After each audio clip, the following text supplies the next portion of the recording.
Breaking news with Based and Bougie. So, guys, the reparations debate is still continuing. This very boring, very tired, very useless conversation about reparations is still continuing. But because I love to expose the left and their stupidity, we're going to talk about it today, guys. Let's get into it.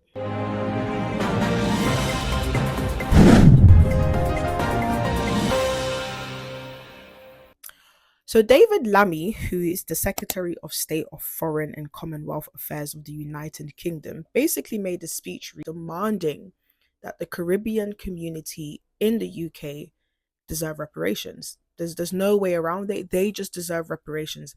Now, guys, listen to the speech. For people who have worked, paid their taxes, paid their national insurance, and then denied NHS treatment if you now have cancer, denied your pension that you have contributed to, told that you are not now able to seek public funds, that you are not able to work in this country. I'm afraid, as Caribbean people, we are not going to forget our history. We don't just want to hear an apology, we want reparation. This is the stupidity. This is why I have such a disdain for the left. Like, I really do not like the left because they just make up things. Like, he literally just got on stage and he just made up stuff. He made up the fact that Caribbeans are not allowed access to the NHS, are not allowed access to pensions, are not allowed access to jobs in the UK. And in this current climate of DEI, diversity, inclusion, multiculturalism, where people are literally getting arrested and sitting in jail for 2 years for simply tweeting and deleting, the poor. You mean to tell me that people are not allowed access to the NHS? This is absolutely ridiculous. I'm not sure if you guys have noticed, but anytime I go to hospitals or anytime I go to the GP, all I see is black people. All I see is Africans. All I see is Caribbeans. They all work in the hospital. So where did he get this fact that now Caribbeans are not allowed access to the NHS? You would literally be fired from your job right there. The UN would even get involved. It would be national news, and the BLM brigade will come and literally pause on the whole planet if any black person was denied access to the NHS. The second thing he mentioned was pensions. First of all, why does the government responsible for you getting your pensions? If you don't have your pensions, which you should be getting, guys, is because one, you're not working with a company that is giving you your pensions. So ask your company, do you have access to pensions? And if they say no, and you're happy with that, you stay. And if they say yes, then sign up to it. Second of all, you need to sign up to it yourself. Why is the government responsible for you making sure that you have pensions? It's so easy. You just go online and you sign up for your pensions. No one's responsible for that. And then the last thing that he said is that Caribbeans are not being given jobs. Excuse me? The only reason why someone will not be getting a job, especially a certain demographic, is if their qualifications are rubbish. I'm going to show you guys a statistic. I know I've seen this somewhere. I'm going to try find it and insert it here.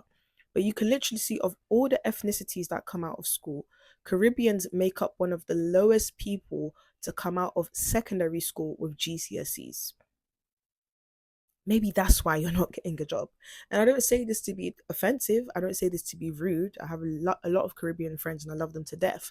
But even they themselves can admit that they have a culture that doesn't really prioritize education, that doesn't prioritize school. For example, like Asians, they prioritize education. I remember there was this Chinese girl in my class. He was literally bawling her eyes out. When we asked her, why was you crying? She said, it's because I got an A and not an A star. That's how important education is to Asians. The same thing with Nigerians. I remember had another secondary school friend. She was crying her eyes out. We thought she'd go into a fight. And then when we asked her what happened, she said it's because she got a B. Okay. And if you look at Caribbean culture, and I'm not saying this to be offensive, I'm saying this because I grew up with a lot of Caribbeans in secondary school. They don't really have that strict education culture, and hence why you're seeing a lot of them coming out of school with very low GCSEs. But that's going to affect you. You cannot take your qualifications seriously all you want, but at some point it's going to affect you. I'll never forget one day when I was working in a primary school. I was working with a woman. She was Caribbean. And we was having a conversation and she was telling me my biggest regret, right, is just not being serious in school. She specifically said to me that me and all of my Caribbean friends, we used to make fun of the Asians, like the Pakistanis, the Indians, for being nerds, for being neeks. But now they're all managers, now they're all working at banks. And here I am in my 60s just working in a primary school, earning £6 an hour. And this is a Caribbean lady. So she's openly admitting that doesn't really prioritize school and education like other communities do. So it's just a blaming game. That's what the left love to do. They just love to blame, blame, blame, blame, blame. And this to me is the epitome of Marxism. Marxism encourages people to blame others. And what's so fascinating is that if you look at the Windrush generation, right, who were actually the first migrants to come to the UK, they didn't demand their reparations. Even the Africans, they didn't demand reparations. The first generation Indians, Asians didn't demand reparations. Why? Because they understood that coming to the West was the reparations. This is why I find the reparations debate to be so hilarious, is because living in the West is the reparations in itself. To be able to have universal credit, to be able to get free housing, to be able to get free education, to be able to get free healthcare, this is a dream. We are living in a dream, okay? And this is why you had the Windrush generation, the Asian generation, the first generation of Africans coming here, because they understood that what the West had was a dream. A lot of people sacrificed their life to come here. And what has happened is their generation of their children and their grandchildren have been so indoctrinated by this demonic spirit called Marxism that's trying to make them believe that what the West has to offer isn't enough. And it is enough. You have free healthcare, you have free education, you have universal credit coming into your account, and you're demanding more money. It's absolutely ridiculous. And another statistics I'm going to show you is that, if I find it, black people, we are the least financially responsible. I'm going to keep it a buck. I'm saying this as a black person. When I observe my community, when I observe the type of things we spend our money on, whether it's designer item, designer bags, big cars, but yet a man will be driving this nice Range Rover but is living in a council flat. We prioritize materialism so much. Like, that's our addiction. Our addiction is materialism. Our addiction is entertainment, music, clubs, shubs, all of these different things. That's like our culture. I wouldn't say it's my culture. So this is what we prioritize. So you mean to tell me when we get the reparations, we're going to be responsible with that reparations money? I don't think so.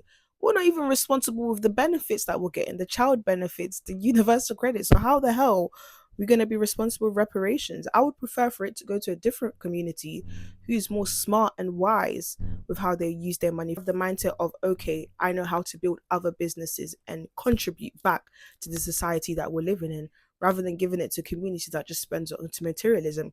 And if anyone's going to get mad about what I'm going to say, am I lying? Am I actually lying? That's another thing I realized in my comments.